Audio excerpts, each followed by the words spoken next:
Muy bien. Muy buenas tardes, jóvenes. Va a ser la primera clase. La anterior clase hemos dado las instrucciones generales de lo que va a ser el avance de la materia. Son épocas un poco especiales, diferentes de las que hemos vivido antes y lógicamente tenemos que adaptarnos a estas situaciones. Y bueno, el año pasado hemos utilizado estas plataformas, pero muy improvisadamente. Este año ya más o menos nos hemos dado cuenta cómo tiene que ser. Y yo les quiero decir que los exámenes que vamos a dar van a ser en la plataforma Moodle y eh, va a tener que ser así yo voy a controlar por el Zoom y van a tener que dejar su micrófono abierto, ¿no? El año pasado no pudimos hacer eso, pero este año así lo tenemos que hacer para tener un control mínimo, digamos. Entonces no se vayan a asustar cuando digamos el examen va a ser por el Moodle, pero vamos a habilitar el Zoom para que tengan ustedes el micrófono abierto y yo esté controlando un poco la situación. Bien, entonces vamos a ir directamente al avance de la materia y el primer tema es fisiología renal. Solamente es un repaso rápido, ¿no? De lo que ustedes ya conocen desde segundo prácticamente. También han visto estos temas en fisiopatología y lo vamos a volver a ver en esta ocasión.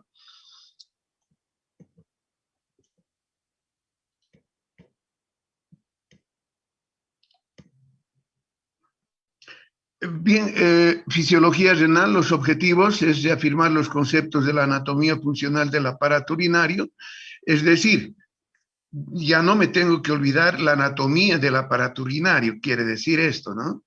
Vamos a ver también, analizar e interpretar los mecanismos de la formación de la orina. Vamos a analizar e interpretar los mecanismos del mantenimiento de la homeostasis.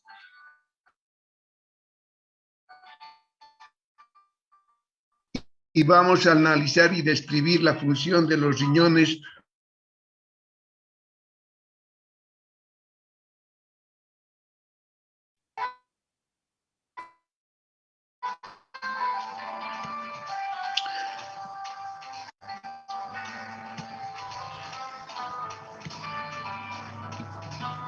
riñón como órgano funcional.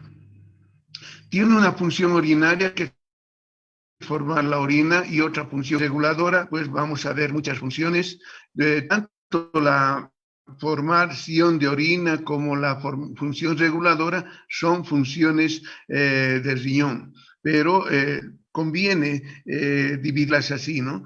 Entonces, cuando se les pregunta a ustedes cuáles son las principales funciones de los riñones, entonces hay que decir, tiene dos funciones principales. Una que es la formación de la orina y la otra regula la presión arterial, regula el volumen de los líquidos y electrolitos, regula la osmolaridad, regula la producción de hormonas como la eritropoyetina y convierte el 1-dihidroxicalciferol en 1,25-dihidroxicalciferol, que sería la vitamina D. Entonces, todas esas funciones reguladoras hay que mencionarlas, aparte de la función de la formación de orina. Entonces, ahí está la función reguladora, tiene que ver con la homeostasis, regula la osmolaridad, los electrolitos, el agua corporal, la presión arterial, el equilibrio ácido-básico y tiene una función endocrina más, ¿verdad? Eso ya lo sabíamos, estamos repasando simplemente y vamos a ir viendo ahora que los riñones están diseñados. ¿Para qué están diseñados los riñones? Los riñones están diseñados para filtrar grandes volúmenes de plasma. 180 litros de sangre se pasan por el filtro del riñón en 24 horas. Entonces filtra grandes volúmenes de plasma y de sangre. Y luego reabsorbe grandes volúmenes de agua y solutos que deben conservarse, ¿no? De esos 180 litros que pasan y se filtran por el riñón, se reabsorben 178.5 y 1.5 va a la eliminación de la orina, ¿no? Entonces, también la mayoría del sodio, nutrientes, todo eso se reabsorbe a nivel del túbulo contorneado proximal principalmente, de tal manera que la reabsorción es una función demasiado importante en los riñones. Entonces, luego también excretar sustancias químicas que deben eliminarse del cuerpo y producir sustancias químicas que el cuerpo necesita. ¿Qué sustancia secreta? Secreta la eritropoyetina, convierte la vitamina D inactiva en vitamina D activa. Eso es lo que secreta, ¿no? Luego regula varias funciones y la homeostasis. Muy bien. Los riñones energéticamente, vean ustedes, son el 0.5% del peso corporal, o sea, son pequeños.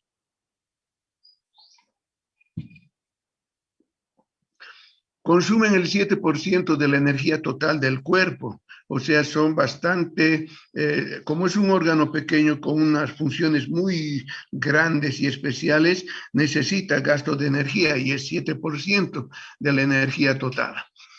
Recibe el 20 al 25% del gasto cardíaco, casi una cuarta parte del gasto cardíaco se va por los riñones. El gasto cardíaco es de 5 litros, la cuarta parte sería 1.250 mililitros de sangre que va al riñón de manera con su riego sanguíneo. El 95% o más de su gasto energético lo usa para transportar el sodio. Entonces, vean ustedes qué importancia tiene el gasto energético en los túbulos renales. En los túbulos renales existe la reabsorción del sodio. Y esas bombas de sodio, potasio que ustedes conocieron en fisiología, que están en todas las células, pero están más en las células del riñón, gastan esa energía, dice, el 95% de su energía en el transporte del sodio. Anatomía funcional. Vamos a ver el aparato urinario, de qué cosas consta, el riñón macroscópicamente, la parte microscópica, vamos a ver la nefrona, la circulación renal y la inervación renal. Ahí tenemos en esta imagen todo lo que constituye el aparato urinario. Y ahí tenemos desde los riñones, dónde están situados los riñones, ¿no? Eso tenemos que saber. Su localización, todo estudiante de medicina debe saber, exacta y de memoria, ¿no? ¿Dónde están? ¿Cómo son los riñones? Los riñones son órganos pares que están localizados a ambos lados de la columna vertebral a nivel de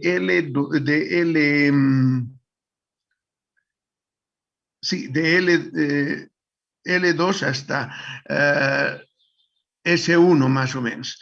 Entonces, esa es la ubicación de los riñones. No vamos a ir a buscar donde sea, ¿no? Cuando hago ecografía, voy directamente a la zona para buscar el riñón. Cuando veo una tomografía, me guío para ver exactamente en esa zona el riñón. O sea, los reparos anatómicos tienen que estar presentes en mi mente.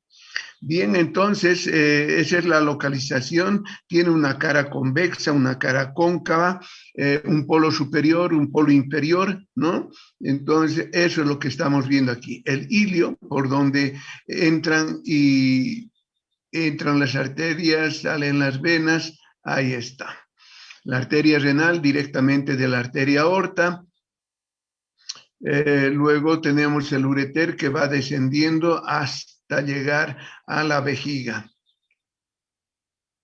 Esos serían los elementos, y la uretra, ¿no? La uretra serían los elementos anatómicos del aparato urinario, pero cada uno tiene que saber describir con solvencia. No es que te pregunten, a ver, el aparato urinario, ¿dónde, cómo está, dónde se localiza? No, pues cuidado que estén ustedes pensando que están en la luna de Babía, ¿no? Todo estudiante tiene que saber hacer. Y al final vamos a ver un pequeño repaso de esto y espero que ustedes ya prácticamente afirmen sus conocimientos.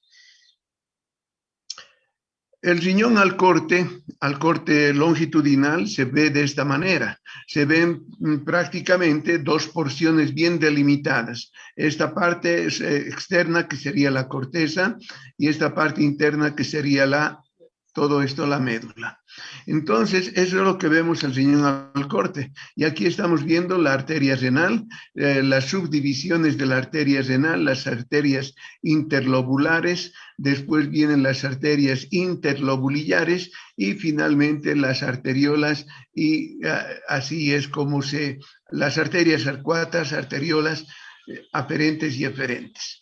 Bien, pero lo que vemos es esto: corteza y la médula, ¿no? Y en medio de todo eso vemos las pirámides de Bertin y las columnas de Malpighi, ¿no?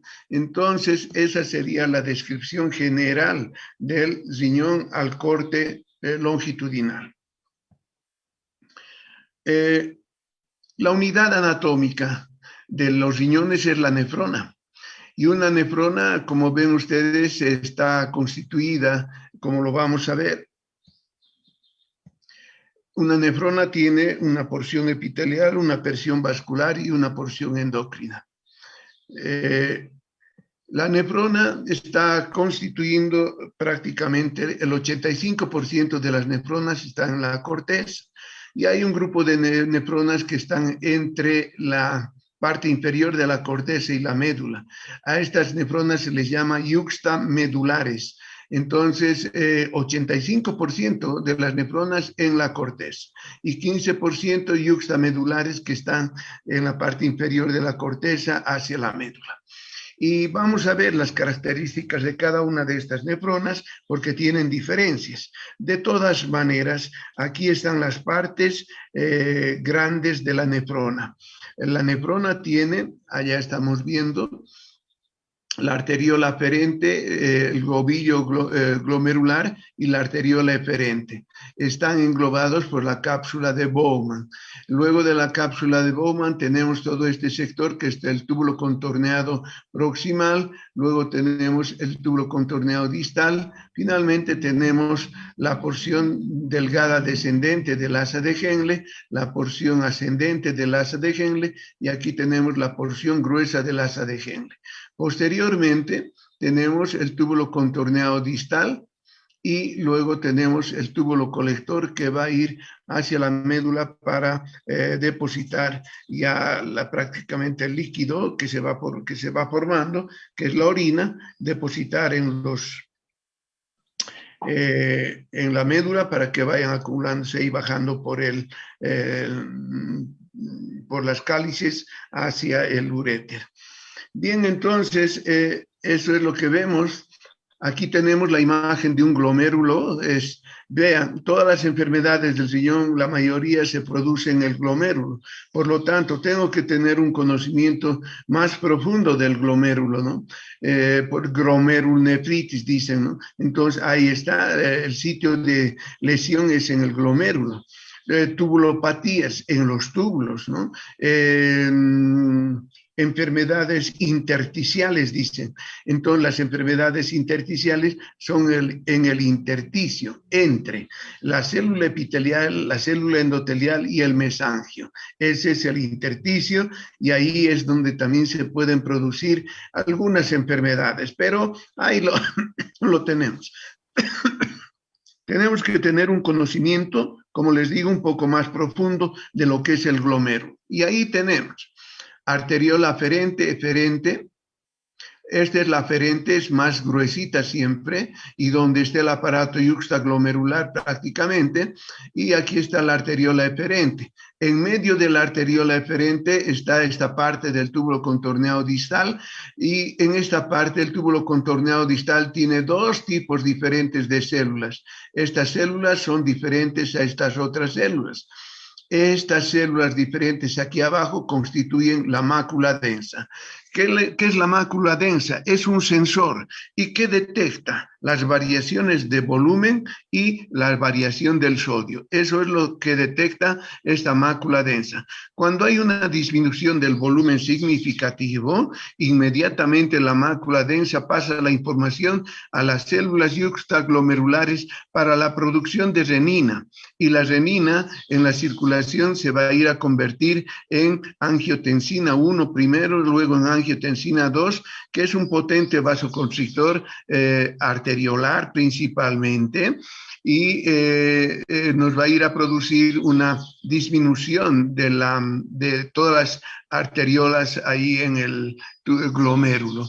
Eso para tratar de aumentar la presión arterial también, ¿no? Porque cuando hay una disminución del volumen, generalmente hay una disminución de la presión arterial. Y los mecanismos de compensación se ponen inmediatamente de manifiestos.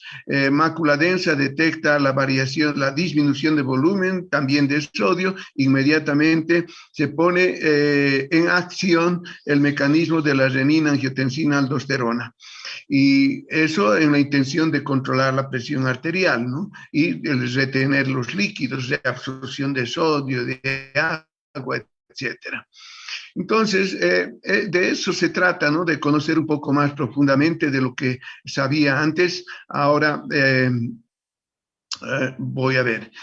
Aquí vemos entonces arteriola aferente, eferente. La aferente siempre es más gruesa y está el aparato yuxtaglomerular en contacto con la mácula densa. Luego tenemos la cápsula de Bowman, que está constituida por una capa de células planas. Luego en el glomérulo tenemos la membrana basal, y por encima de la membrana basal están las células epiteliales y por dentro están las células endoteliales y al medio están las células mesangiales. Entonces, aquí en línea verde está dibujada la membrana basal. Sobre la membrana basal, las células epiteliales. Este es el núcleo de una célula epitelial, y aquí vamos a ver por dentro el núcleo de una célula endotelial aquí. Entonces, vemos también unas pequeñas insinuaciones aquí en las asas glomerulares, que son esos dígitos de las células epiteliales que se unen así, interdigitan entre una célula y otra, y eso es lo que llamamos los podocitos. Esos podocitos están asentados en la membrana basal. El glomérulo, su porción vascular. Esta porción gruesa es la arteriola aferente y la otra más oscura, la arteriola eferente. Entonces eso tiene que quedar bien claro también.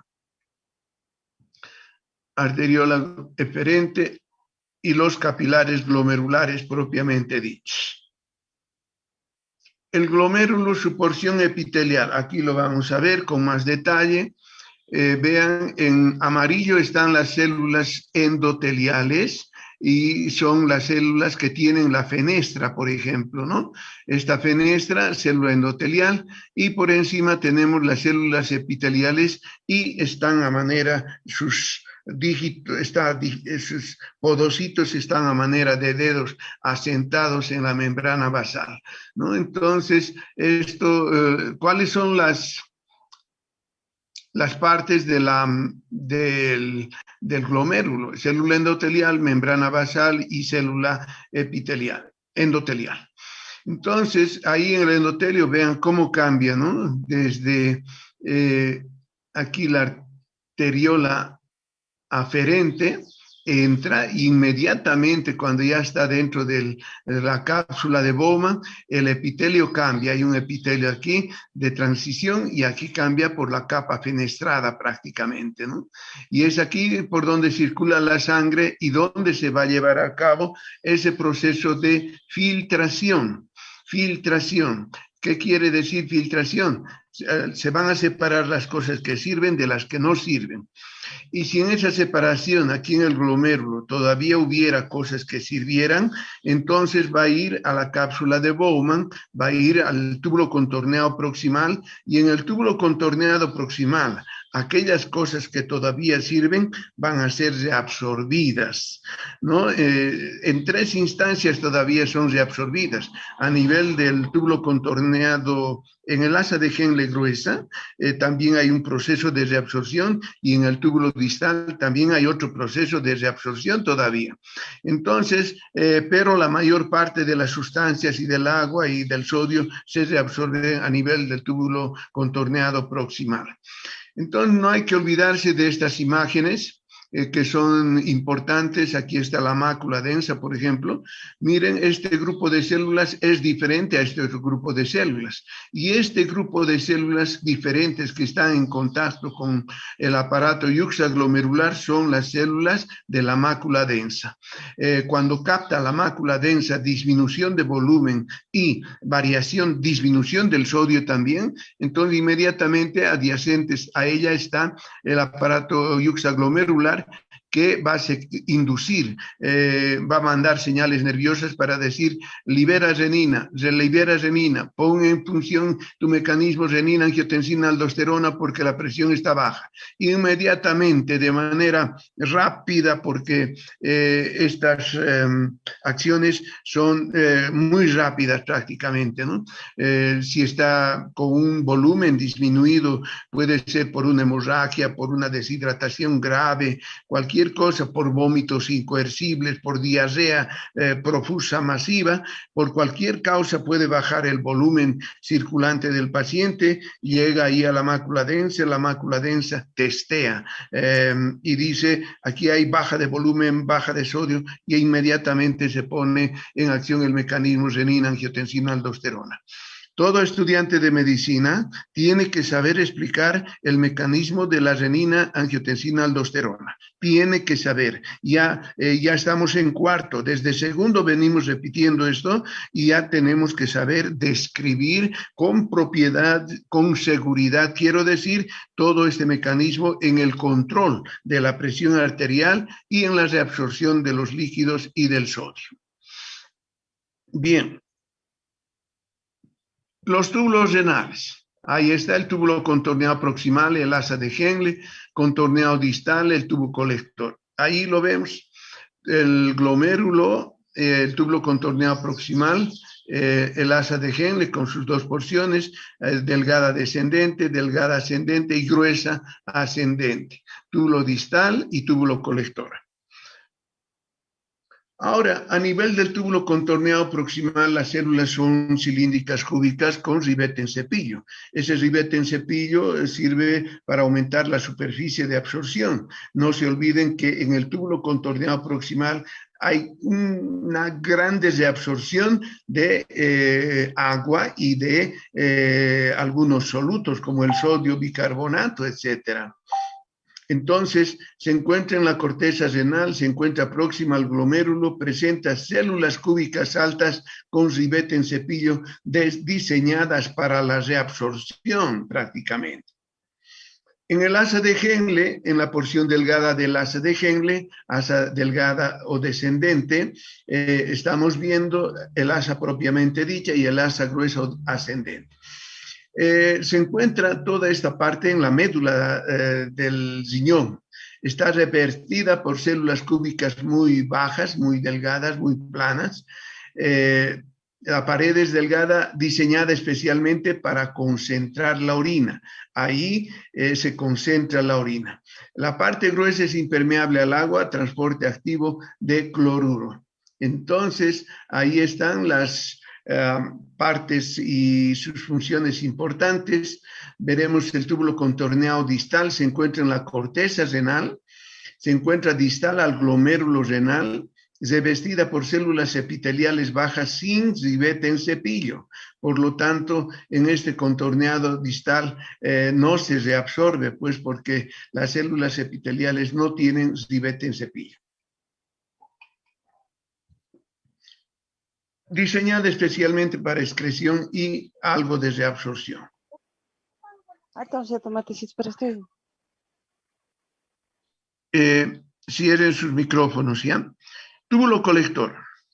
Tiene una porción cortical y otra a nivel medular. Ahí lo vemos el túbulo colector, una parte cortical aquí arriba y una parte medular aquí abajo. Desembocan varios túbulos distales de otras nefronas también, ¿no? No solamente de una nefrona, sino de otras nefronas. Presenta dos elementos celulares, este túbulo contorneado, el túbulo colector. Presenta dos tipos de células, las células intercaladas y las células principales. En estas células se llevan a cabo algunas funciones demasiado importantes del túbulo colector. En este lugar ocurre difusión facilitada de agua mediado por la hormona antidiurética. En el túbulo colector, si no hay hormona antidiurética, es impermeable al agua, pero si hay hormona antidiurética, se permeabiliza el agua. Aparato yuxtaglomerular. Vean, funciones, es un órgano receptor, órgano endocrino, el receptor es del sistema renina-angiotensina-aldosterona, tiene una función homeostática, regula el balance de agua y del sodio principalmente, y vean, regula la presión arterial y la reacción ortostática. Cuando una persona está de cúbito dorsal y de repente rápidamente se sienta o se para, puede haber una caída de la presión arterial y eso evita el aparato yuxtaglomerular, ¿no? Entonces, pero eso en las personas jóvenes, pero en las personas mayores, personas mayores de 60 años, hay que recomendarles que no si están echados, que no se paren de golpe, ¿no? Porque les puede dar una reacción ortostática, una baja de la presión y muchas veces puede ser tan nociva que puede llegar a producir un accidente cerebrovascular. Entonces, todas las personas mayores de 60 años, primero, antes de levantarse de la cama, sentarse y con calma después lograr pararse. Pero si rápidamente se paran, en ese pararse rápido hay una descarga simpática y esa descarga simpática puede producir alteraciones en la persona. Ahora vean el aparato yuxtaglomerular. Vean cómo está localizado al medio de las dos arteriolas. Mejor dicho, está más a nivel de la arteriola aferente en contacto con la mácula densa. Así está el aparato yuxtaglomerular. No está tanto en contacto con la arteriola eferente.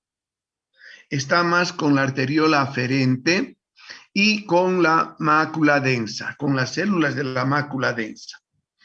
Entonces, no hay que olvidarse de estos detalles topográficos de las estructuras que componen el glomérulo, porque esto es demasiado importante. Bien, aquí estamos viendo una microfotografía de la membrana del glomérulo, donde estamos viendo por fuera los podocitos de la célula epitelial y por dentro estamos viendo el endotelio prácticamente con sus capa fenestrada, ¿no? Esa capa fenestrada por donde pasan el agua y algunas sustancias, pero no atraviesa el filtro de los podocitos prácticamente, ¿no? Entonces, ahí lo tenemos, esa microfotografía de la membrana glomerular. Entonces, ahí está el endotelio, membrana basal, podocitos, ¿no? Espacio de Bowman. Y aquí están las nefronas. Decíamos que habían dos tipos de nefronas por la localización a nivel de la corteza. En la nefrona cortical o superficial, vean, es un 20 a 30%. Nefrona en la zona intermedia, 60 a 70%. Pero entre las dos, casi es un 90% de las nefronas que están en la corteza.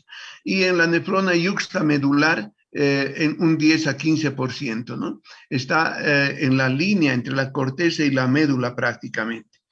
Pero, ¿qué es lo que diferencia estas nefronas a la nefrona cortical de la yuxta medular? Ustedes pueden apreciar en la pantalla qué es lo que les diferencia básicamente a la nefrona cortical y a la nefrona yuxta medular. A ver, jóvenes, ¿cuál sería la diferencia?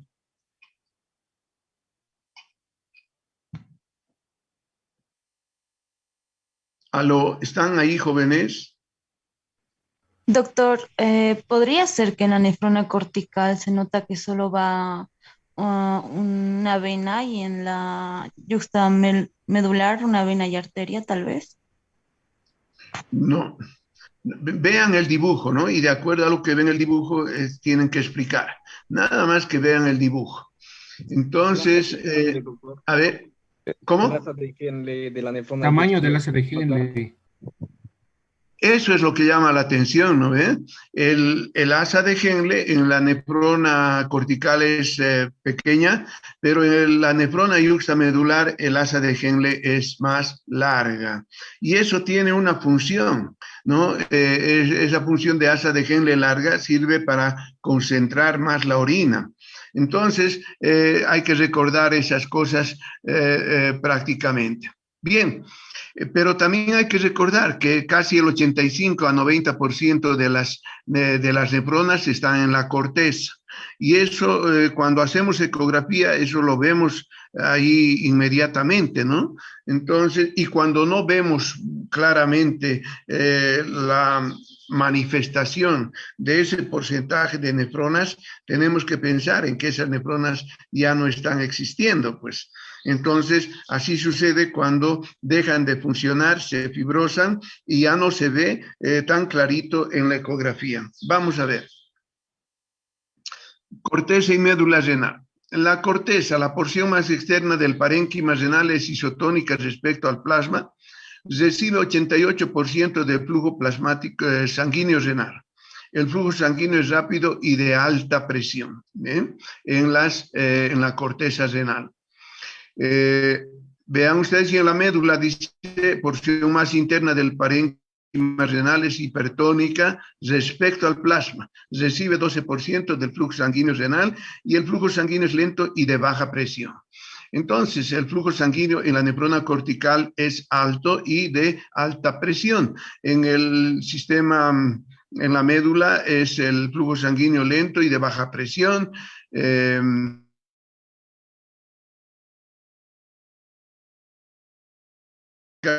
Respecto del plasma. Serían las diferencias entre la corteza y la médula. Circulación de la sangre, ¿no? Ahí está, tenemos la arteria renal que se divide posteriormente en las arterias interlobulares, luego en las arterias arcuatas, las interlobulillares, luego esas dan lugar a la arteriola aferente. La arteriola aferente da lugar al capilar glomerular y también a la arteriola eferente. La arteriola eferente va a los túbulos, a formar la red capilar peritubular. Y eso después desemboca en el sistema venoso de los glomérulos y posteriormente todo va a ir hacia la vena renal.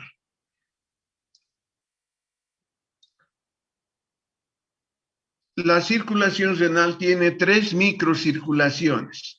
Una a nivel del glomérulo,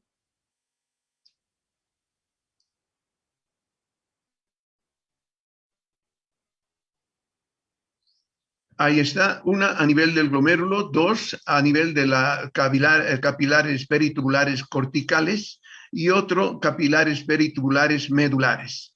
Y lo que estamos viendo, ¿no?, es que la circulación capilar cortical tiene, como no tiene esos asas de Henle tan largos, entonces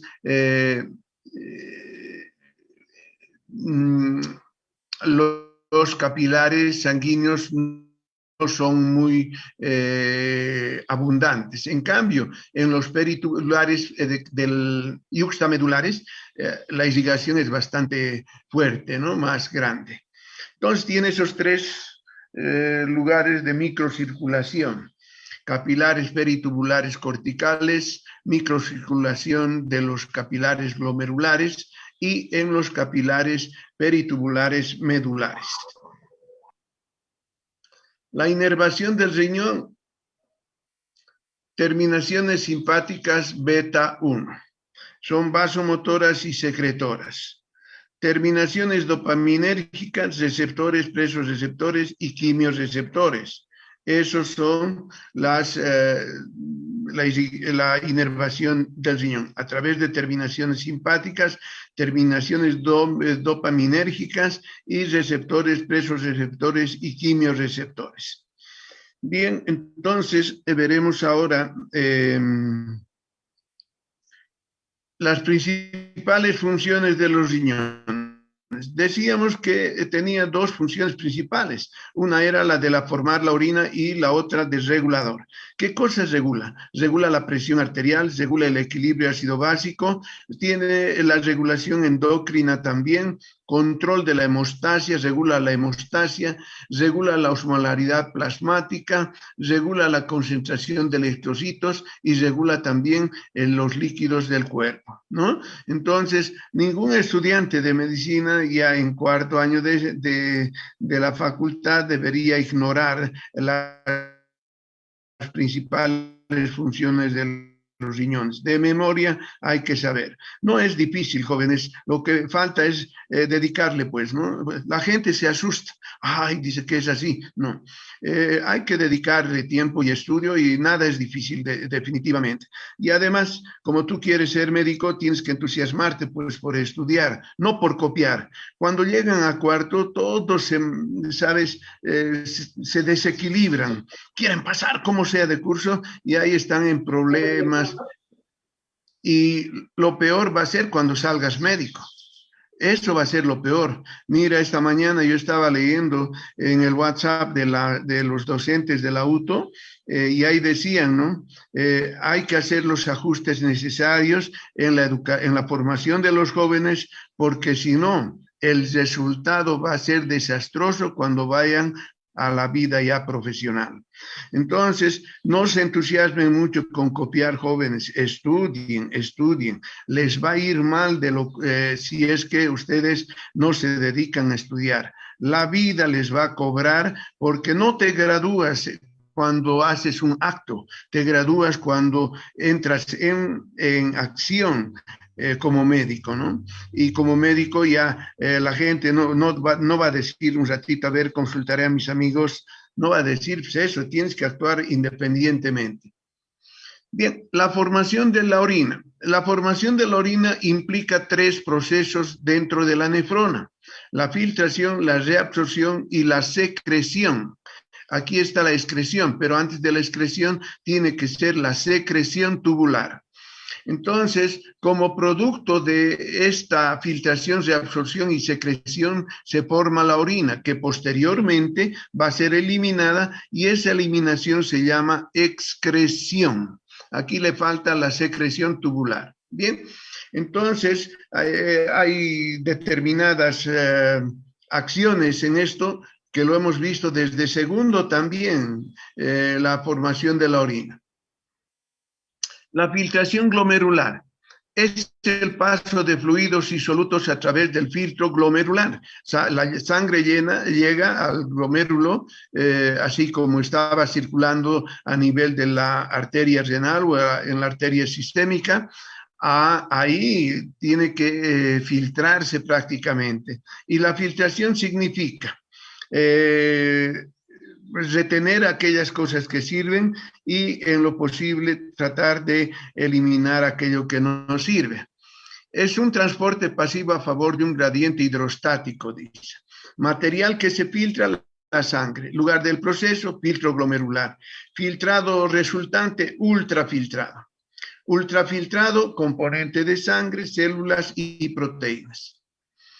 Ahora, esto es lo que hay que recordar a la hora de atender pacientes, a la hora de ver una valoración de un enfermo, etcétera, etcétera. Esto es lo que hay que recordar. Mecanismos de la filtración glomerular. Hay fuerzas que favorecen la filtración y hay fuerzas que se oponen a la filtración. La única fuerza que favorece la filtración es la presión hidrostática del capilar glomerular, que viene dada por la presión arterial con la cual entra la sangre, y eso es de 60 milímetros de mercurio. A nivel del glomérulo, la presión arterial ya no es de 120/80, sino 60 milímetros de mercurio. Muy bien. Ahora, las fuerzas que se oponen a la filtración, ¿cuáles son? La presión coloidosmótica capilar del capilar glomerular, dice que es de 32 milímetros de mercurio, presión del espacio de Bowman, 18 milímetros de mercurio, de tal manera que 32 más 18 hacen 50. 60 menos 50 es igual a 10 milímetros de mercurio, la presión de filtración a nivel del glomérulo. Con esa presión de 10 milímetros de mercurio, los riñones, todos los glomérulos de los riñones van formando la orina, que en volumen de 24 horas es aproximadamente 1.500 mililitros. Entonces, esto es lo que no hay que olvidarse, pues, mecanismos de la filtración glomerular.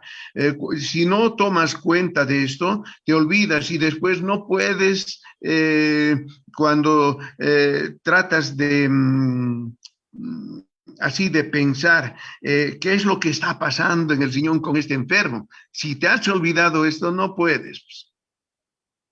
Lo que tienes que hacer es acordarte de esto. Por ejemplo, si un paciente está en shock, llega a la clínica o al hospital el paciente y te dice la enfermera: doctor, el paciente, signos vitales, su presión está en 40/0. ¿Cuánto será la presión hidrostática del capilar glomerular si la presión sistémica está la diastólica en 0 y la sistólica en 40? ¿No ve? La presión a nivel del glomérulo está en 40. Y con 40 ya no hay filtración. Entonces no hay orina. Para eso sirve este cuadro, para que te des cuenta cómo está el paciente cuando llega a la emergencia. Espero que no se olviden, les estoy repitiendo, les estoy diciendo, espero que no se olviden, porque este cuadrito es bueno para interpretar lo que después viene cuando llegan pacientes. Composición del plasma y del ultrafiltrado. El plasma tiene sodio, potasio, ahí están sus cantidades, tiene proteínas, el plasma entre 3.900 a 5.000, dice, miligramos, glucosa 100 miligramos, urea 26, ácido úrico, creatinina 1.1. Y el ultrafiltrado, es decir, aquello que ya constituye la orina, ahí está lo que tiene. Sodio también tiene eso. No, ese ultrafiltrado es a nivel de la cápsula de Bowman, yo creo. 142, 5, 103, porque es casi similar al plasma. Entonces, pero vean la cantidad de proteínas, 6 a 11 escasamente, ¿no? De los 3.900 a 5.000 miligramos, 6 a 11 es bien poquito. Glucosa, la misma cantidad, se filtra toda la glucosa. La urea, 26, ácido úrico 3, se filtra totalmente, pero una vez que se filtra va a ir a pasar a la reabsorción. Aquí están algunos, por favor, sus micrófonos, ¿ya? Algunos parámetros del estudio de la filtración glomerular. El flujo sanguíneo renal hemos dicho que es una cuarta parte del gasto cardíaco, 1.250 mililitros sería. El flujo plasmático renal, 650 mililitros por minuto. El volumen, la tasa de filtración glomerular, 125 mililitros por minuto. La fracción de filtración 20% y el coeficiente de filtración 12.5 mililitros por minuto por milímetro de mercurio. Estos valores hay que saberlos como referencia. Ya vamos a ver que, por ejemplo, ¿cuánto es el valor de la filtración glomerular? 125 mililitros por minuto. A ver, señoritas, por favor, o jóvenes, sus micrófonos. tienen que tener cuidado, pues. Lo mismo pasa en las clases presenciales, ¿no? Mientras el docente está explicando, la gente está volando con su mente en otras cosas. O sea, no, pareciera que no hay cambio aquí. Pero bueno, ustedes nomás son los que se perjudican, pues. ¿Qué voy a hacer? Hay depuración del clearance, quiere decir determinación del clearance. Eso se consigue, dice, es el volumen de plasma en el que se está disuelto una sustancia que se elimina en 1 minuto de función renal. Se basa en el principio de dilución en base a la sustancia indicadora. Lo que hay que hacer es recoger la orina de 24 horas, determinar la creatinina en orina de 24 horas, determinar la creatinina también en el plasma sanguíneo y hacer unas operaciones matemáticas para sacar cuánto es el valor de la depuración de la creatinina, ¿no? Cuando el clearance normal de la creatinina es de 125 mililitros por minuto. Ese es el clearance normal. Ahora, si ese clearance va bajando a 80, 60, 70, quiere decir que ese riñón no está filtrando adecuadamente. Y si el riñón no está filtrando adecuadamente, está entrando en insuficiencia renal. La disminución de la filtración siempre quiere decir insuficiencia renal. Por eso, cuanto disminuye mucho la filtración, prácticamente ese riñón está dañado. Cuando tenemos un paciente así agudo que llega a la emergencia del hospital y la enfermera te dice, doctor, signos vitales, la presión 40-0, ese rato no hay filtración, no hay orina. ¿No? Ese rato no hay. Entonces, inmediatamente el doctor dice, pónganle un suero fisiológico y a chorro. Entonces, está aumentando rápidamente el volumen en la intención de que aumente el volumen, aumenta la presión arterial y también aumenta el volumen sanguíneo, ¿no? Entonces, de tal manera que con eso el doctor pretende mejorar la presión arterial por momentos y también la filtración del riñón. Porque si un riñón se mantiene así sin filtrar durante unas 6 horas, se dañan los nefrones. Hay que corregir esas cosas de manera inmediata. Los indicadores para el clearance son la creatinina endógena, la inulina, lo utilizan en laboratorios. Otros, el mannitol, hiposulfito, urea poliuretano, yodo talamato de sodio, no. Los más usados son la creatinina endógena y la inulina. Estos últimos 5 años están utilizando también como marcador de función renal la cistatina C.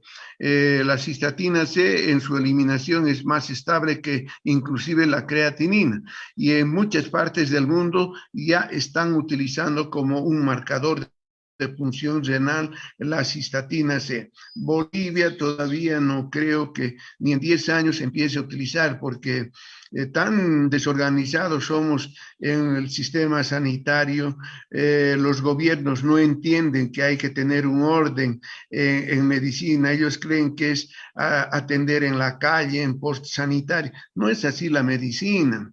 ¿No? Pero el gobierno así lo entiende, ¿no? El gobierno entiende a la medicina como salud de atención primaria nomás. No, la medicina tiene grados de complejidad y empiezan por la atención primaria de salud, evidentemente, pasan al segundo nivel, luego al tercer nivel y finalmente pueden ir al cuarto nivel aquellos pacientes que requieran de una atención muy especializada. Pero en nuestro país tan desorganizado somos, las personas que requieren atención primaria se van directamente al tercer nivel y el tercer nivel está colapsado prácticamente.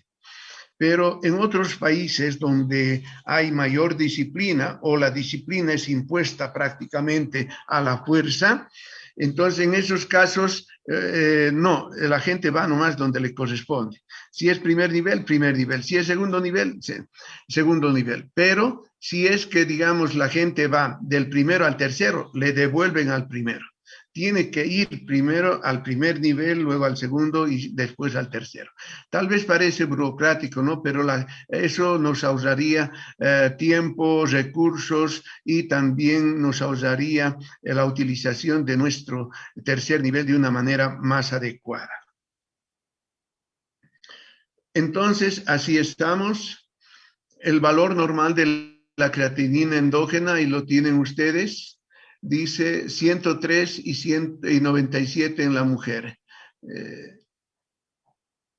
Eso es el valor en la orina.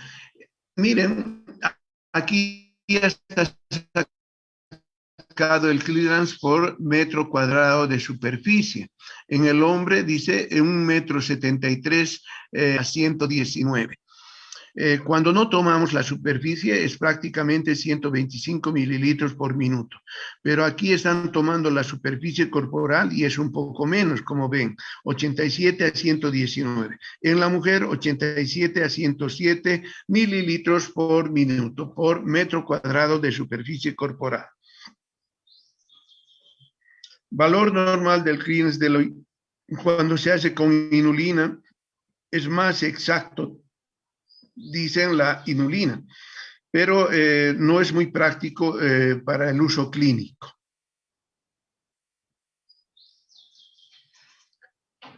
Aquí estamos viendo la filtración glomerular varía fisiológicamente con la edad. En el recién nacido, vean cómo es en las 4 semanas de nacido, y dice mayores de 1 año es igual que en el adulto. Es decir, 103 a 15 mililitros por minuto por metro cuadrado de superficie. En la mujer adulta, 97 mililitros por minuto por metro cuadrado de superficie. Y en los mayores de 80 años disminuye prácticamente, ¿no? Dice, disminuye cada 10 años 8.5 mililitros a partir de los 40 años.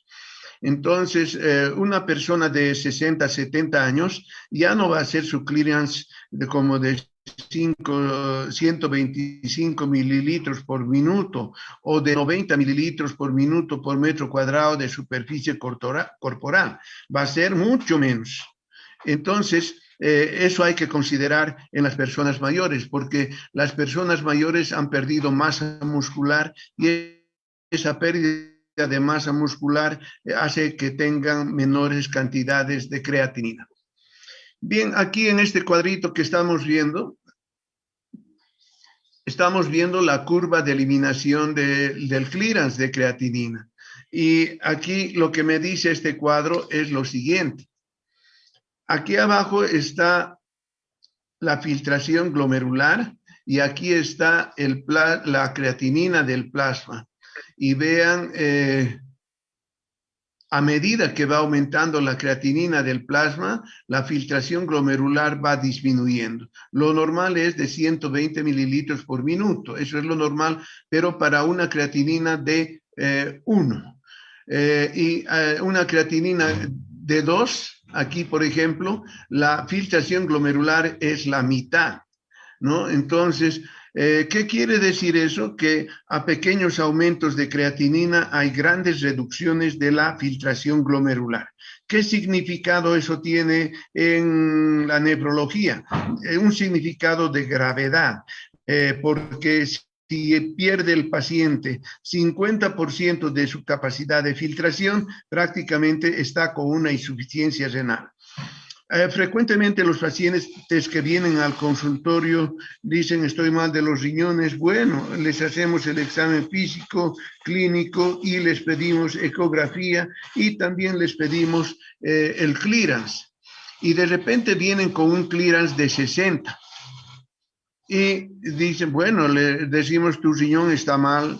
Ay, doctor, ¿los 2 riñones están mal? Sí, pues los 2 riñones están mal, porque la gente cree que uno de los riñones nomás se afecta. No, no se puede. Los 2 se afectan cuando hay insuficiencia renal. Entonces, también me dicen, y ahora, doctor, con el tratamiento me voy a mejorar. Difícilmente, porque las nefronas se han ido muriendo una detrás de otra y como no se ha dado cuenta el paciente, hasta que muere el 50% de las nefronas, el paciente no tiene síntomas y no va al médico. Pero cuando ya pasa del 50%, entonces recién va porque se le ha subido la presión o porque tiene cefalea o porque está orinando poco, etcétera, etcétera. Entonces, siempre hay algún dato de alteración de la orina y algunos comportamientos. Por ejemplo, el primer síntoma con el cual los pacientes cursan que están con insuficiencia, entrando en insuficiencia renal, es la nicturia. Entonces, el paciente hace pis más veces en la noche. Y de repente uno le pregunta, ¿cuántas veces haces pis en la noche? Doctor, hago 3 a 4 veces. Bueno, está empezando o ha comenzado o ya tiene la insuficiencia renal, hay que pedirle los análisis correspondientes. Pero este cuadrito es importante. Vean ustedes, para una creatinina de 1.2, el clearance es de 120, pero para una creatinina de 2, prácticamente el clearance es la mitad, 60 mililitros. Así comprobado está. Entonces, a pequeños aumentos de creatinina en el plasma hay grandes reducciones de la función renal y eso es grave, pues. Si para una creatinina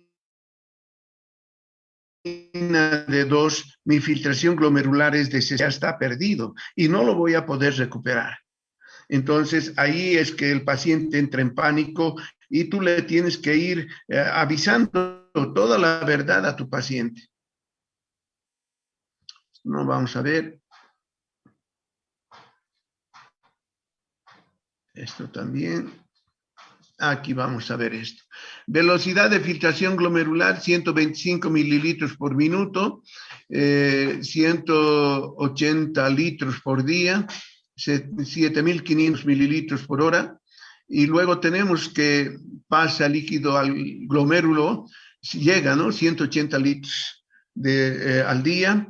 Se reabsorbe 100.77.5 y 1500 se elimina en la orina. Los sitios de reabsorción más importantes son túbulo contorneado proximal, 65%, porción gruesa descendente del asa de Henle, 15%, en el túbulo contorneado distal 10% y en el colector 9.3%. Esos son los sitios de reabsorción de agua en la nefrona. Reabsorción tubular. Vean, a nivel de los túbulos se reabsorbe gran parte de la glucosa, el sodio y algunos aminoácidos, ¿no? En la orina no debe haber glucosa en condiciones normales. Si hubiera, ya tendríamos que pensar que el paciente tiene una diabetes, principalmente. Reabsorción y excreción tubular. Vean, se reabsorbe gran parte de los aminoácidos, el bicarbonato, el sodio, la glucosa en el túbulo contorneado proximal, agua y cloruro de sodio también.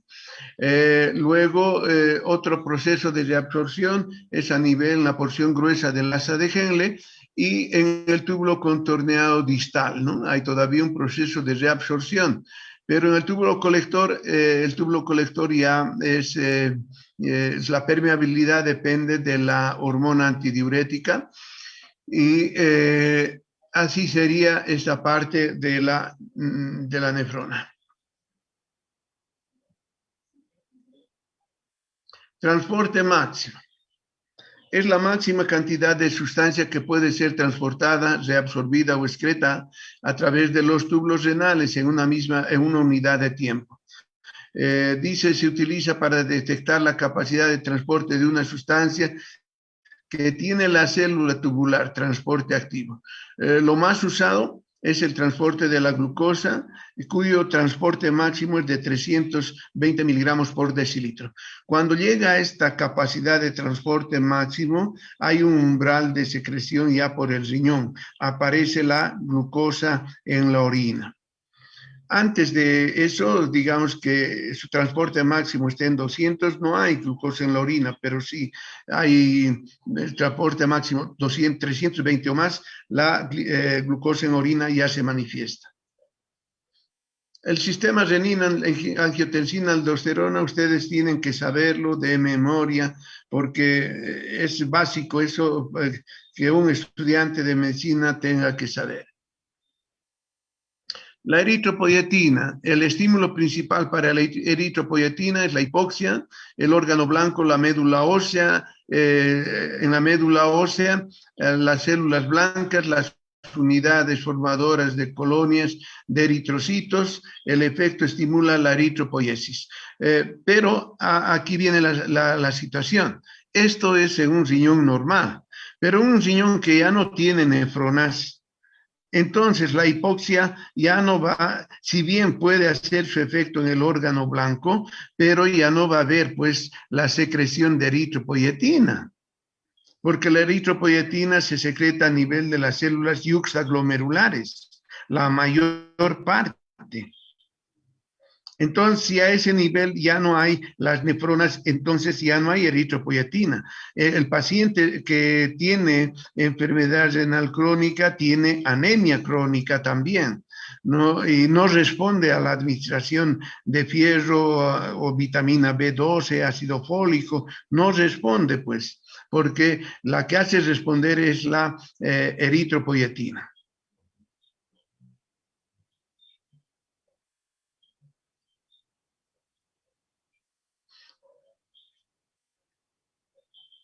La excreción es el acto final de la función del sistema urinario. Su objetivo final es eliminar la orina al exterior, aunque la formación de orina es continua, su eliminación es intermitente, ¿no? Entonces se va acumulando en la vejiga y de manera intermitente vamos eliminando al exterior.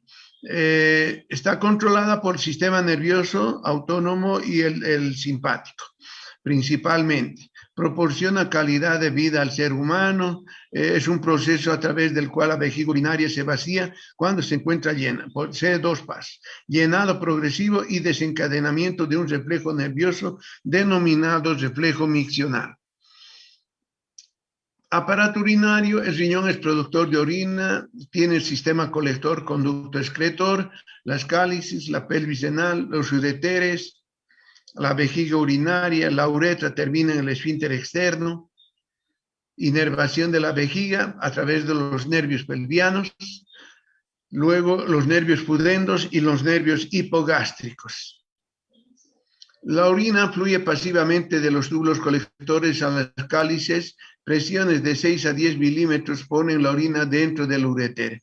Claro, con esa presión sale del glomérulo, va a la cápsula de Bowman y ahí llega así con esa presión de 6 a 10 milímetros dentro del ureter. El ureter se distiende, desencadena la constricción peristáltica. El parasimpático aumenta el peristaltismo, el simpático lo disminuye, cierra la unión uretero-pélvica, cierre de la unión uretero-pélvica, la orina entra en la vejiga por el trígono vesical, el músculo detrusor contraído cierra las uniones uretero-vesicales y hay unos trastornos de conducción cuando hay litiasis y reflujo urinario.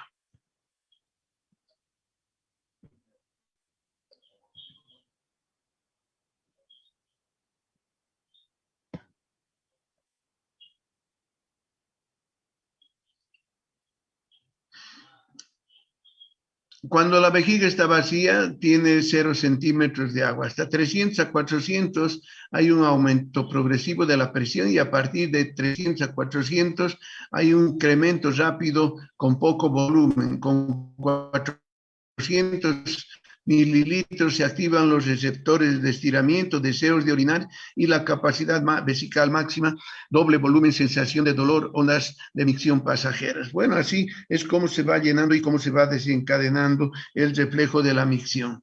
Reflejo miccional es un reflejo autonómico exclusivo de la médula espinal, receptores sensitivos en la uretra posterior, hay un reflejo de los nervios pudendos al esfínter externo y facilitación e inhibición de la micción por el encéfalo.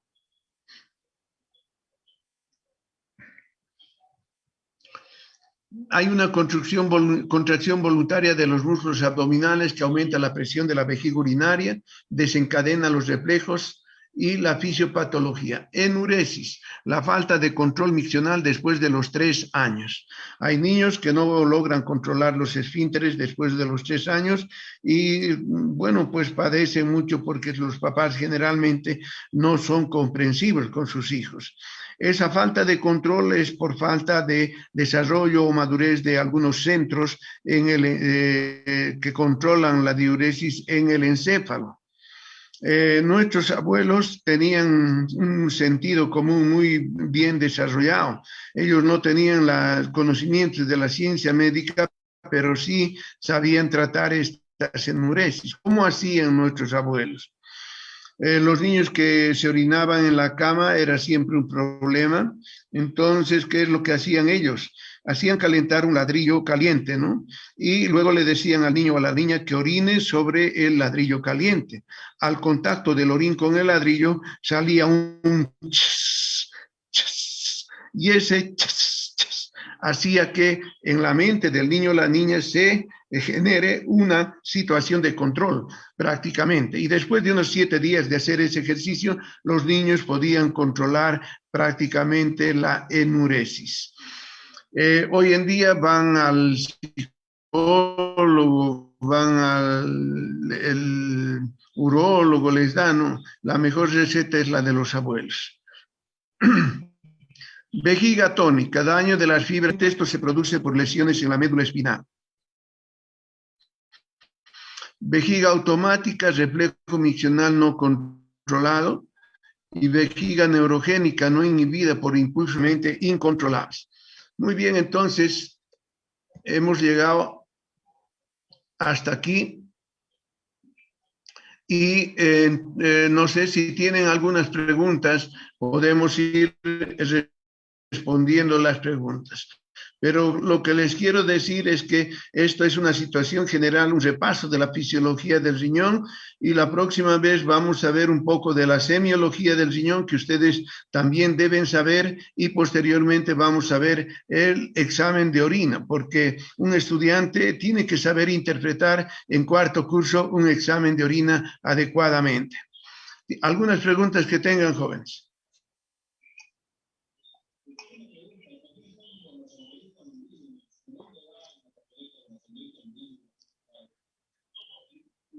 Silencio. Debería haber una lluvia de preguntas, pues. Doctor. No está bien que no haya preguntas, jóvenes, eso les digo. Es una pésima señal cuando no hay preguntas. Ustedes por miedo no preguntan, pero miren, yo conozco ya la hermenéutica de los estudiantes de medicina. Hacen mucho chancho. Ustedes también han pasado a 4º haciendo chanchos en 3º. Pero les va a ir mal en la práctica médica, jóvenes. Es mejor que aprendan y es mejor que me pregunten ahora todo lo que ustedes quieran. Si no sé, vamos a investigar juntamente con ustedes, pero saben así, no. Por favor, pregúntense. Adelante, joven. Doctor. Sí, Jesús, Jorge Jesús. En el libro de fisiología dicen que a partir de los 40 años se empieza a perder nefronas, y ¿es posible retrasar esto con mejores hábitos o es inevitable eso? Fisiológicamente se van perdiendo las nefronas a partir de los 40 años. Ahora, lógicamente, ¿no? Cada uno tiene que controlar su vida, pues hay personas que se exponen a las inclemencias del tiempo, por ejemplo, ¿no? Se hacen pasar con la lluvia, ropa mojada, eso puede acelerar el deterioro de las nefronas. Luego hay personas que se embriagan, se quedan a dormir en la calle, lo mismo, pues, ¿no? Entonces hay situaciones en las cuales a partir de los 40 años las parrilladas tienes que disminuir. Hay gente que cada semana hace parrillada, pero el exceso de proteína aumenta la filtración glomerular y disminuye el tiempo de vida de las nefronas. Vamos a ver nefropatía diabética y ahí vamos a ver, ¿no? A medida que se van muriendo las nefronas sanas van aumentando la filtración, pero el hecho de que aumenten, hay una situación de hiperfiltración, pero el hecho de que aumenten la filtración reduce el tiempo de vida de la nefrona, o sea, estamos camino a una insuficiencia renal. Por eso, la carga proteica tiene que ser disminuida después de los 40 años. Está bien, doctor, gracias. Muy bien, ¿otras preguntas? Sí, yo, doctor. Quería consultar Adelante. si es que algún factor psicológico podía determinar una insuficiencia renal. Es que he visto pacientes que por algún efecto traumático pierden, les da con la completa pérdida de la función renal. ¿Eso por qué más o menos se podría causar? Un trauma psicológico, me dices. Sí, doctor. En estos pacientes han perdido ambos riñones, completamente su funcionalidad después de una experiencia traumática fuerte. ¿Eso por qué más o menos podría ocurrir? Bueno, vamos a suponer, ¿ya? Aunque no he visto esos casos, pero vamos a suponer. Un trauma, así como dice Alejandro, fuerte, ¿no? Puede ocasionar un desmayo, por decirles. Y un desmayo quiere decir disminución de la presión arterial. Y si esa persona no ha recibido atención inmediata, ese estado de hipotensión que le ha causado la pérdida del conocimiento puede mantenerse por unas horas y en ese tiempo se puede producir una disminución de la filtración glomerular y si se mantiene por horas puede perder la función renal.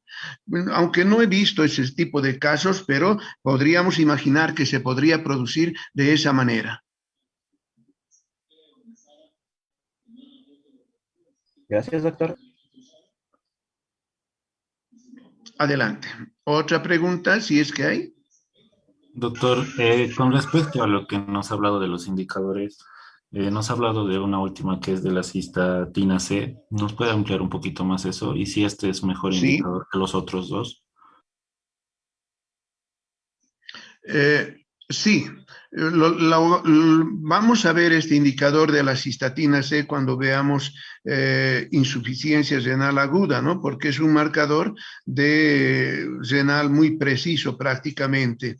Entonces, se produce por todas las células del cuerpo. No depende de la masa muscular, sino es un producto que todas las células lo producen y se elimina por filtración en el riñón, ¿no? Y el grado de filtración de esta sustancia nos habla muy bien del funcionamiento renal. Bien, eso lo vamos a ver cuando hablemos de la insuficiencia renal aguda prácticamente, ¿ya? Hay otros marcadores más, ¿no? Esos tres hemos mencionado hoy día, pero cuando veamos insuficiencia renal aguda vamos a ver unos dos por lo menos. La cistatina en nuestro medio no se está usando, pero sí en algunos países como Estados Unidos, ¿no? En el país derechista, ¿no? Sabes, aquí la política, la medicina se ha politizado tanto que es un desastre nuestro sistema de salud. No es bueno, no es el mejor. Yo no sé, ustedes son estudiantes de medicina, pero nunca he escuchado un comentario de los estudiantes de medicina que digan, este sistema es malo. Públicamente no he escuchado, no veo en el Face ningún comentario sobre el sistema de salud de parte de ustedes. Y eso está mal porque como persona uno tiene que opinar, pues. ¿No? Entonces, en Bolivia no, como les digo, tal vez de aquí a 20 años llegue la cistatina para usar en laboratorio. Pero hasta mientras, la ciencia ya ha avanzado. Hoy día estamos siendo, sabes, hay una efervescencia en el desarrollo científico en el mundo hoy día. ¿Pueden mencionarme algo de lo que están percibiendo ustedes, que están viviendo en el siglo XXI? ¿Qué cosas están pasando en el mundo así científicamente? ¿Alguien me puede decir? ¿Ha percibido algo? Todos los días hay noticias científicas, pero yo digo, uy, tan rápido, tan rápido, tan rápido. Doctor, yo podría mencionar que ha habido mejoras en la fabricación de órganos mediante impresoras 3D y en la determinación de por qué estos órganos podrían ser más viables que los de implantes de personas ajenas a uno mismo. Bueno, eso está todavía en etapa experimental, ¿no? No están desarrollando esos modelos, ojalá den resultado y se puedan aplicar en el trasplante de órganos, ¿no? Pero hay otras cosas así a nivel general que están pasando, graves. Hace 2 semanas atrás, creo, 3 países o 4, creo, no sé, 3 países han mandado pues estos exploradores a Marte. 3 países. Porque un personaje muy, muy actual. ¿Quién es el personaje actual que habla de Marte? Elon Musk. Elon Musk. Él dice, voy a colonizar Marte para el 2030. Y 2030 está a la vuelta de la esquina. Pero la tecnología que está empleando está haciendo desarrollar aquí en la Tierra muchas otras cosas, porque para ese viaje necesita mucha inteligencia artificial, y la inteligencia artificial hoy en día está en todas partes ya. Pareciera que no nos estamos dando cuenta. Yo les digo, hace 3 años, en Canadá, en Toronto, Canadá, se ha inaugurado el primer hospital digital, todo digitalizado, con robots. Hace pocos días aquí he escuchado que un grupo de estudiantes de la San Simón en la carrera de informática asociado con médico han logrado hacer un robot para atención del COVID, para que el médico no esté en Bolivia. En Bolivia están fabricando autitos pequeños, eléctricos. Lo que el Elon Musk está produciendo en todo el mundo, en grandes factorías. Y todas las empresas como la Toyota, la Nissan, la Suzuki, esas empresas grandes están quedando pues muy mal porque ellas no han asimilado el cambio de tecnología que está ocurriendo en el mundo. Y a nivel nuestro, la inteligencia artificial se está imponiendo de tal manera que hoy en día los científicos ya han construido humanoides que hacen el trabajo que hacemos nosotros, inclusive mejor. No se duermen, no se cansan, no dicen, ay, hoy día tengo flojera, no, mañana nomás voy a estudiar, mañana nomás voy. No, los humanoides no dicen eso. Están programados para estar en vigilia todo el tiempo, no se cansan. ¿Y sabes qué dicen los humanoides? Así dicen, hablan, igualito que nosotros. Dicen así. Voy a comer allá. Así dicen. ¿Quién te ha creado? Dice, ¿no? Me ha creado fulano de tal. Y me ha dotado de inteligencia artificial para que yo pueda desenvolverme en las tareas que me ha programado él. Y dice, y cuando haces bien tu trabajo, ¿qué sientes? Nada. O sea, un humanoide no tiene emociones. No siento nada. ¿Así? ¿Y qué te faltaría? Le preguntan. Me faltaría sentir y tener alma, dice. O sea, piensan por sí mismos con la inteligencia artificial. La robótica ha tenido un desarrollo muy espectacular. En la medicina también, porque hoy en día hay muchos robots que están haciendo cirugías de todo tipo, los robots. pero los robots están operados todavía por humanos. Pero cuando avance la inteligencia artificial van a prescindir de los humanos. Entonces, estamos pues en un tiempo de mucho desarrollo científico y si nosotros vamos a seguir copiando en la facultad, nos va a ir mal. Va a ser una facultad venida menos, pero eso ustedes no se dan cuenta. Felices están de pasar de curso un montón. No, no está bien así, jóvenes. Honestamente les digo.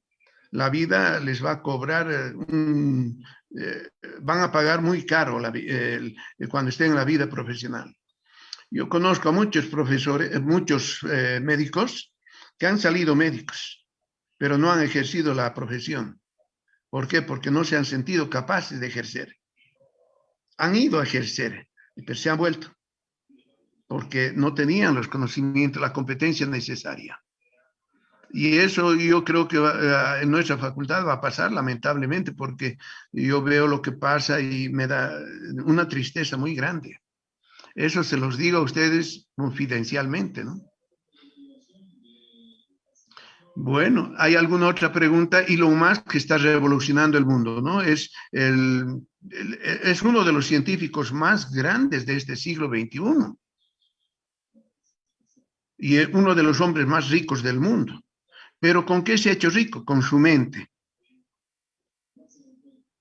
Su riqueza, su mente ha generado todas las riquezas que tiene.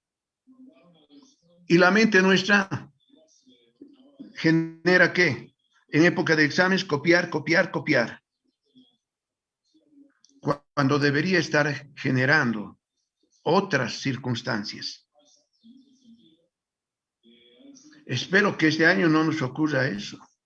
Vamos a dar el examen, voy a controlar por el Zoom, vamos a dar en la plataforma del Moodle los exámenes. Entonces va a haber control este año. El año pasado no había control. Pero este año vamos a controlar. Van a dar con sus micrófonos abiertos en la plataforma del Moodle y yo voy a controlar por el Zoom. Mínimamente, eso haré pues. Entonces, jóvenes, si no hay preguntas, ya tienen los 3 textos, vayan leyendo, hasta inclusive les he dado un resumen de toda la nefrología. Ya, vayan leyendo rápidamente y para la próxima clase, ¿qué voy a avanzar? Examen de orina y semiología renal. Eso voy a avanzar la próxima clase. Vayan a leer en sus libros esos capítulos porque hay que venir para preguntar, ¿no? Entonces, si no hay preguntas, nos estaríamos viendo la próxima semana. Buenas tardes, doctor. Gracias. Quería preguntarle. Sí, dime. Buenos días. Sobre las personas que retienen demasiado tiempo la orina, ¿de qué manera afecta esto al riñón, doctor? Bueno, primero que la orina retenida, así crónicamente, puede llevar a esa persona a una distensión crónica también de su vejiga y a infecciones urinarias frecuentes o repetidas, porque la orina detenida es un medio de cultivo para los gérmenes. Las mujeres especialmente retienen mucho la orina, ¿no? No son como los varones en cualquier palo hacen pis, pero las mujeres no pueden hacer eso. Entonces retienen más frecuentemente la orina en la vejiga, pero pueden llegar a tener más veces infección urinaria porque la orina se contamina. Ahora, si realmente se retiene, entonces miren, hemos dicho que la orina llega a las cálices con una presión de 6 a 10 milímetros de mercurio. Y si se retiene la orina en la vejiga, esa orina retenida genera presión hidrostática. Y la presión hidrostática puede ir en aumento de 0 a 1, a 2, hasta 6, 7, digamos. Si está bajando con una presión de 6 milímetros y la orina por retener tiene 7 milímetros de mercurio de presión, va a anular la filtración. Y eso va a dañar al riñón. una nefrona que está filtrando normalmente, pero si retrógradamente hay una presión hidrostática que le impide seguir filtrando, se va a dañar el filtro del riñón. Entonces, si crónicamente eso sucede, nos va a llevar a la insuficiencia renal. Eso sucede en los pacientes que tienen, por ejemplo, la próstata agrandada. No se dan cuenta ellos, se retiene la orina, estoy orinando bien nomás, pero después con el tiempo resulta que la retención urinaria ya le ha producido insuficiencia renal crónica. O sea, no es bueno, les quiero decir, por una parte, ¿no? Hay que ir nomás a evacuar la vejiga en los tiempos que fisiológicamente nos pide el cuerpo. ¿Alguna otra pregunta, jóvenes? Doctor, disculpe, cuando tenemos cuando la persona es monorreno, creo que se llama, doctor, la filtración o en sí la formación de orina es normal, es la misma cantidad. Sí. Si es monorreno de nacimiento, sí. Si es monorreno por accidente, también. Pero ¿qué tiene que hacer la persona que es monorreno? Tiene que cuidarse, pues mucho. ¿No? Tiene que cuidarse mucho, tiene que controlar su riñón permanentemente. Un monorreno, eso tiene que hacer. Y exponerse a menos a situaciones traumáticas,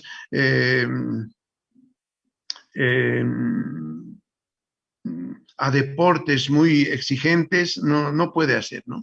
Porque se expone innecesariamente un monorreno. Si algo le pasa en su único riñón, ya está, pues, para la diálisis y su vida truncada prácticamente. Sí, un solo riñón puede filtrar la misma cantidad de orina normalmente. Porque hemos dicho que las nefronas restantes suplen la función de las que no están funcionando. Por eso te decía, si es monorreno de nacimiento, es normal, es eso. Filtra normalmente como si tuviera dos riñones. Si es un monorreno por accidente, entonces con el tiempo esas nefronitas van a perderse poco a poco. Por eso es que esa persona tiene que tener mucho cuidado. Por ejemplo, digamos, en un partido de fútbol, una persona que haya recibido una patada en la fosa renal, de repente lo ha hecho estallar el riñón y de repente va al hospital y le dicen, ya tu riñón ha estallado, no sirve. No podemos repararlo, vamos a extirpar. Le extirpan el riñón y esa persona tiene, digamos, 35 años. Bueno, esa persona tiene que cuidar su riñón como si fuera pues un cristal prácticamente, ¿no? Tendrá que reducir la carga de proteínas, tendrá que llevar una vida menos expuesta a esas cosas, todo eso, ¿no? Hay un cambio de vida prácticamente interesante en el modo de vivir. ¿Alguna otra pregunta, jóvenes? Doctor, Sí. doctor, ¿qué pasa en el caso de un paciente con un riñón en herradura?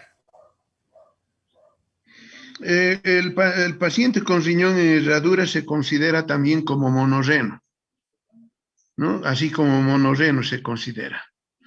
Porque si le afecta algo a una parte de ese riñón, le afecta a todo prácticamente. Entonces, un paciente con riñón en herradura es considerado como monorreno, por si acaso.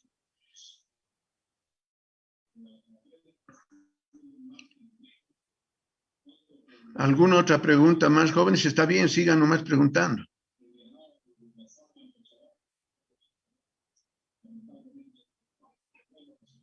Bien, entonces tienen el material, vayan a leer y la próxima semana nos vemos. ¿Sí, alguien decía? Sí, Yo. sí, doctor, una preguntita.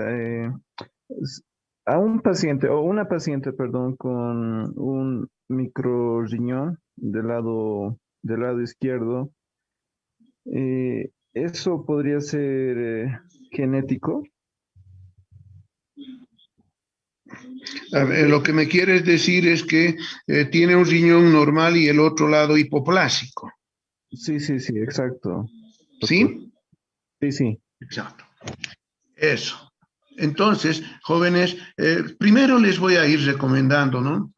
Cuando estamos ya en cuarto curso, un poco tenemos que manejar lenguaje técnico siempre, en lo posible, ¿no? Hay que mejorar eso, quiero decir.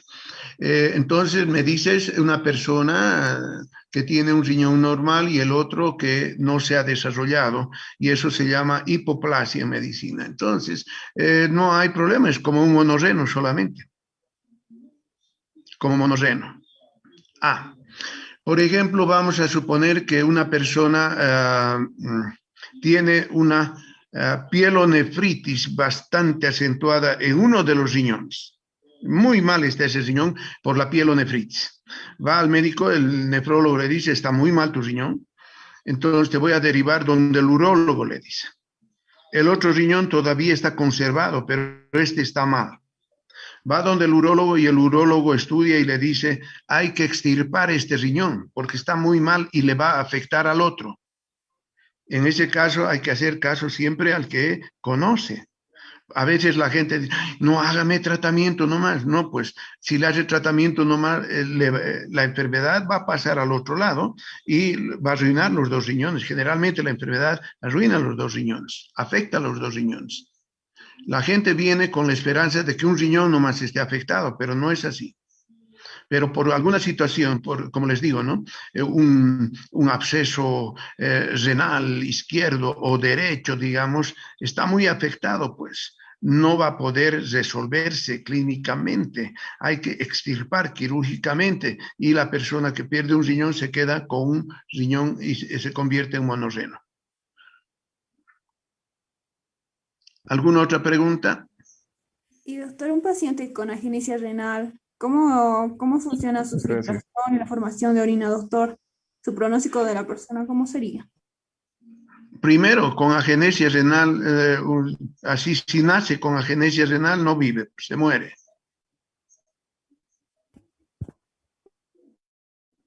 Se muere.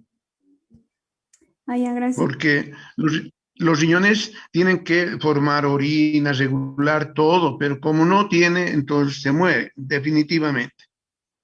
No se puede ni siquiera salvar con diálisis, nada, se mueren. Doctor, ¿y trasplantes así, cosas así? Pero el trasplante tendría que ser recién nacido. Y no hay riñoncitos de ese tamaño. Ya, muchas gracias, doctor. Muy bien. ¿Otra pregunta?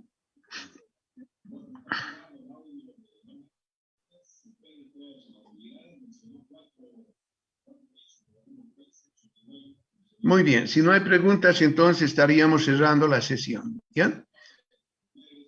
Muy buenas tardes, jóvenes. Hasta luego, doctor. Hasta Hasta luego. luego, doctor. Hasta Buenas luego, tardes. doctor. Hasta luego, doctor. Buenas tardes. Hasta luego, doctor.